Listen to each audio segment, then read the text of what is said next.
Masih bersama kami di Presisi Utama. Pemirsa, Kapolri Jenderal Polisi Listio Sigit Prabowo memimpin langsung upacara Kops Rapot kenaikan pangkat ke dalam golongan perwira tinggi di Rupatama Mabes Polri. Sebanyak 17 personel mendapatkan kenaikan pangkat, termasuk 6 perwira tinggi.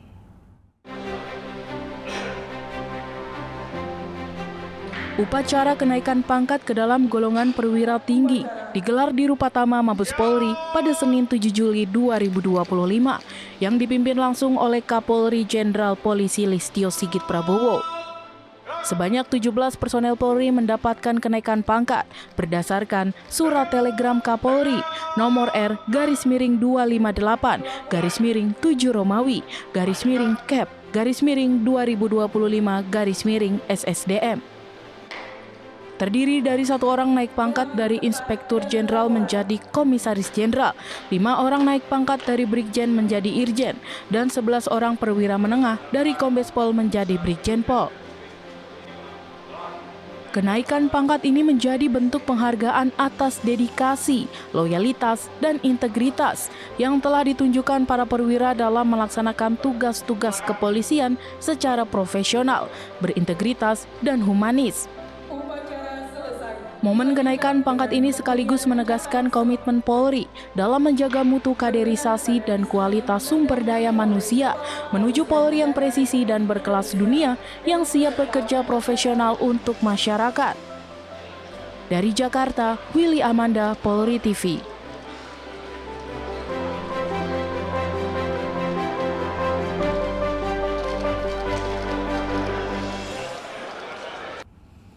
Di informasi lainnya pemirsa, dalam rangkaian memperingati Hari Bayangkara ke-79, Polres Kutai Timur menggelar Lomba Kicau Burung Kapolres Cup 2025.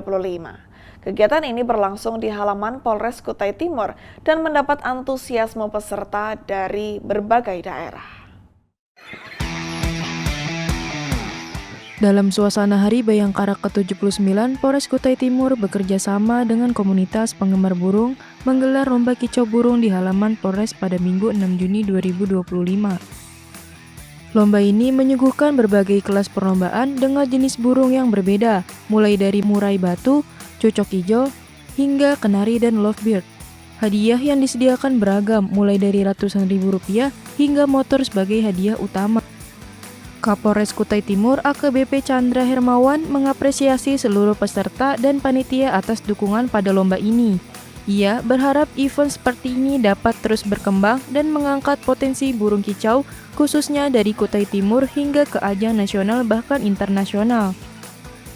Kegiatan ini dilaksanakan dalam rangkaian HUT Bayangkara ke-79 dan alhamdulillah di belakang saya sudah ada perlombaannya yang dihadiri oleh 400 peserta dan 1.200 burung dengan berbagai macam kelas, di mana kegiatan ini adalah kegiatan perdana yang dilaksanakan di Polres Kutai Timur guna untuk mempererat tali silaturahmi antara Polres dengan masyarakat dan mengundang atau mengglorifikasikan bahwasanya lomba burung setingkat nasional bisa kita laksanakan di Kutai Timur ini. Selain daripada peserta dari Pulau Kalimantan, ada juga di Pulau Jawa juga, ada dari Jakarta, Bekasi, Jogja, dan juga Bantul, serta dari teman-teman yang lainnya. Dan kami berharap slogan Polri untuk masyarakat salah satunya adalah kegiatan ini bisa memberikan kontribusi bahwasanya polisi dengan masyarakat sangat dekat sekali.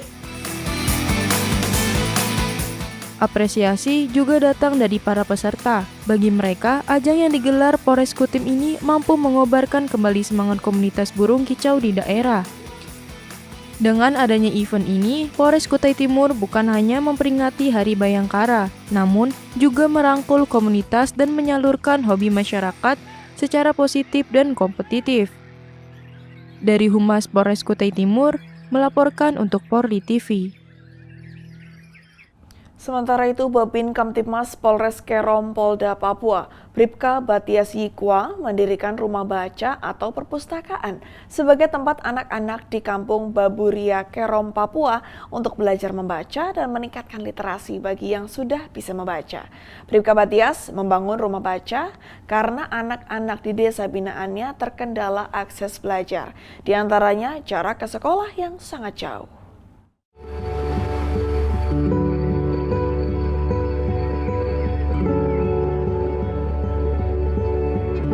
Nama lengkap saya Batias Yikwa Esa. Saya bertugas di Polres Kerom di unit tindak pidana korupsi Satreskrim sebagai penyidik pembantu, dan saya merangkap sebagai anggota Babin Kamtibmas di Desa Baburia, Distrik Arso Barat, Kabupaten Kerom.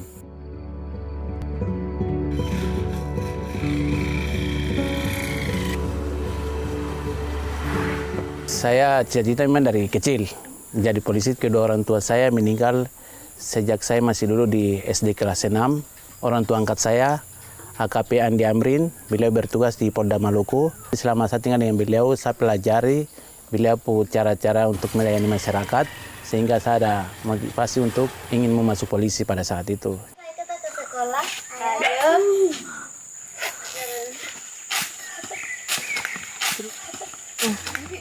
Nanti kamu bawa jeruk ya. Besok saya bawa jambu. Sabar, Risa dan garam.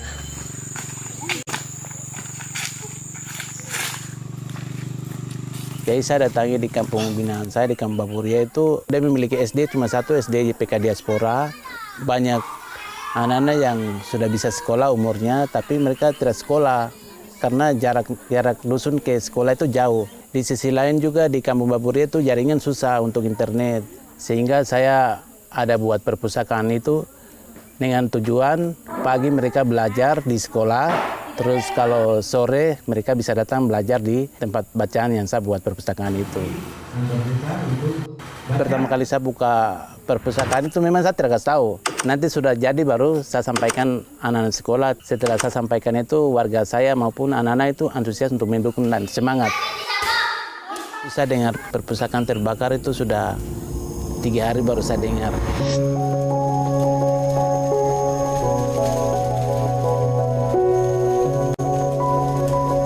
Namun pada bulan November itu memang musim kemarau, jadi bakar sampah itu percikan api naik ke atap. Masyarakat tidak ada yang kasih tahu, tidak berani kasih tahu karena mungkin mereka takut saya marah. Jadi hari itu juga saya memang patah semangat, rasa sedih.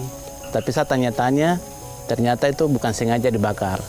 Saya tidak marah, itu musibah. Jadi sementara waktu saya minta satu ruangan di kantor desa.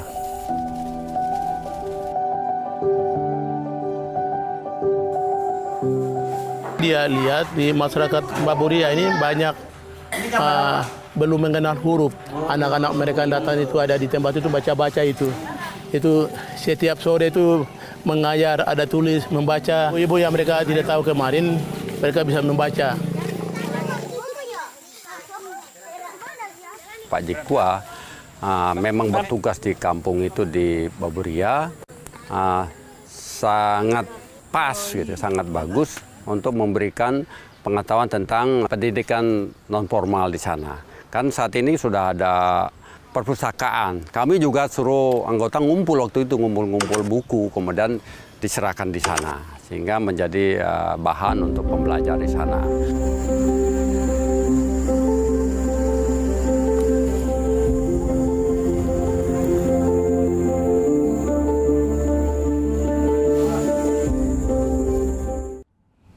Untuk mengetahui bagaimana Babin Kamtibmas Polres Kerom Polda Papua, Bribka Batias Yikwa, mendirikan rumah baca atau perpustakaan sebagai tempat anak-anak di kampung Baburia, Kerom, Papua. Saat ini kita telah terhubung dengan Bribka Batias Yikwa. Selamat malam waktu Papua, Pak Batias. Selamat malam. Baik Pak, mungkin dapat dijelaskan awal mula Bapak mendirikan rumah baca atau perpustakaan di kampung Baburia, Kerom, Papua. Silakan Pak. Baik, terima kasih. Jadi pada umumnya di Kampung Baburia itu dia posisi pertengahan dari Kabupaten Jayapura dan Kabupaten Kerom. Dan Kampung Baburia sangat luas dan memiliki 6 dusun, yaitu Dusun Sarmi, Dusun Barito, dusun Siria Gunung, dusun PKS, ada dusun Telaga.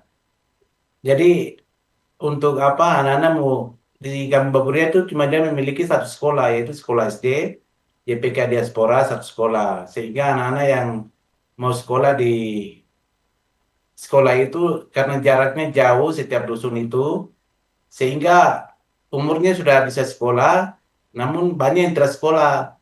Jadi saya ada inisiatif untuk saya membangun untuk bangun perpustakaan.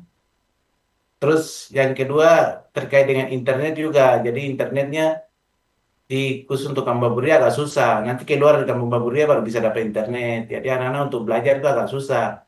Sehingga saya ada inisiatif untuk membangun perpustakaan. Kemudian Pak, saat pembangunan rumah baca, informasinya sempat terjadi insiden kebakaran di rumah baca tersebut. Dapat dijelaskan Pak seperti apa? Baik, jadi pada saat itu bulan November, jadi memang musim kemarau pada saat itu. Jadi apa masyarakat mereka ada bakar sampah di pinggir di halaman yang perpustakaan itu. Jadi mungkin mereka bakar sampah, jadi percikan api naik ke atap karena atap yang kami bangun itu menggunakan alang-alang, jadi mudah terbakar. Jadi pada saat itu terbakar, mungkin 3 hari baru saya dapat dengar dari masyarakat bahwa perpustakaan yang dibangun itu terbakar. Sehingga pada saat itu memang semangat saya untuk saya mau membangun perpustakaan itu kayak tiba-tiba langsung hilang. Kayak sudah semangat lain untuk membangun perpustakaan. Tapi saya berpikir juga, itu mungkin musibah. Jadi saya koordinasi dengan aparat kampung dan saya minta satu ruangan di kantor desa. Kebetulan di kantor desa itu masih ada ruangan yang kosong sehingga saya minta satu ruangan untuk sementara waktu untuk saya susun buku saya supaya anak-anak itu bisa belajar di sana. Tapi rencana saya membangun juga perpustakaan baru nanti.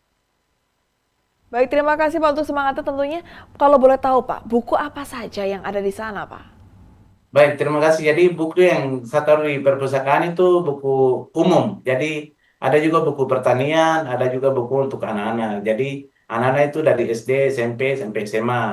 Sedangkan untuk buku pertanian itu untuk orang-orang tua. Jadi di sana di Kampung Baburia itu mayoritasnya masyarakat petani dan juga masyarakat Papua semua. Sehingga ada beberapa orang-orang tua juga mereka belum tahu membaca.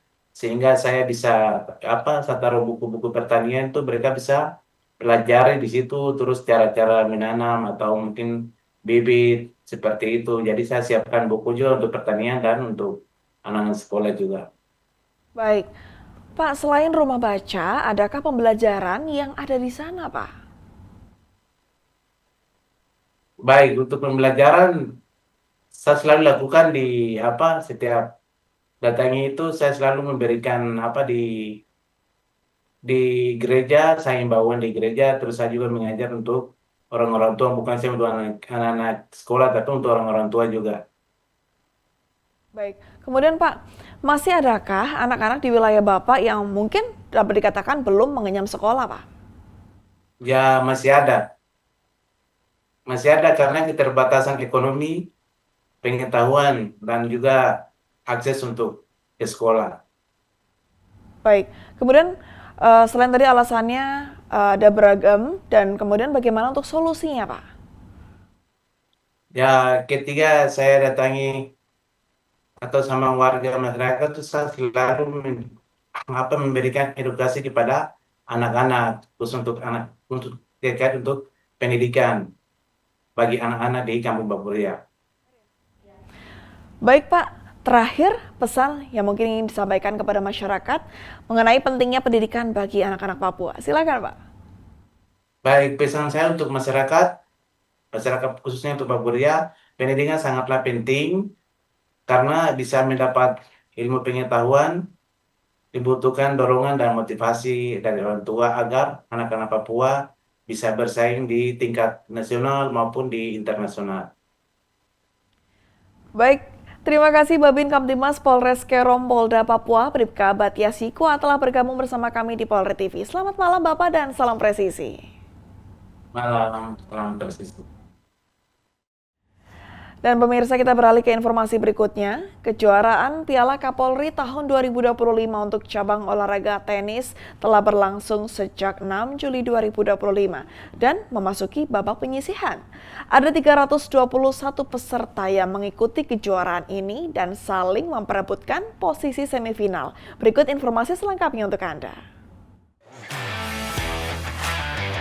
Piala Kapolri tahun 2025 diselenggarakan dengan berbagai pertandingan cabang olahraga.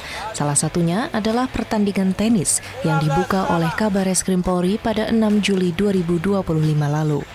Pertandingan tenis yang memperebutkan Piala Kapolri tahun 2025 ini dilaksanakan di lapangan tenis STIK Lemdiklat Polri serta di gelanggang olahraga Bulungan, Jakarta Selatan. Pada upacara pembukaan, Komjen Pol Wahyu Widada menyampaikan bahwa selaras dengan tugas Polri sebagai pengayom, pelindung, dan pelayan masyarakat, Polri ingin menerapkan community policing dan hadir dalam mendukung kegiatan olahraga di Indonesia. Pertandingan tenis ini diikuti oleh 321 peserta dari berbagai satuan kerja Mabes Polri hingga Polda Jajaran serta pegawai negeri pada Polri. Pertandingan dibagi menjadi 2 kategori, yaitu kategori Polri dan kategori umum. Babak penyisihan berlangsung dari tanggal 7 hingga 9 Juni 2025. Para peserta saling berkompetisi secara sportif untuk memperebutkan posisi sebagai semifinalis dan melanjutkan pertandingan ke tahap selanjutnya hingga pertandingan final pada 12 Juli 2025. Dari Jakarta, Atia Numa, Andi Putra, Polri TV. Pemirsa, kami akan segera kembali usai jeda berikut ini.